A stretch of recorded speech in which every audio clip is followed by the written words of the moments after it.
بسم الله الرحمن الرحيم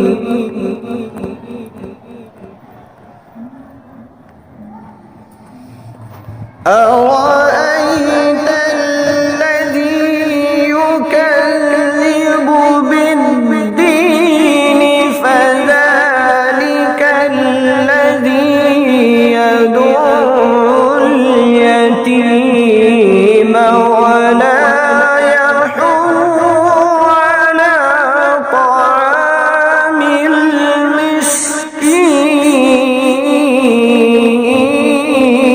المسكين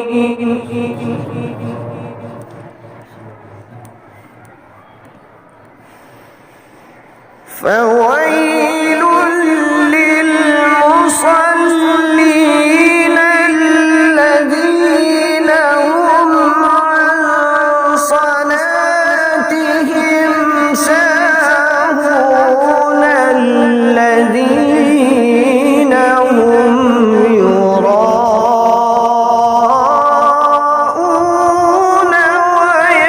ويمنعون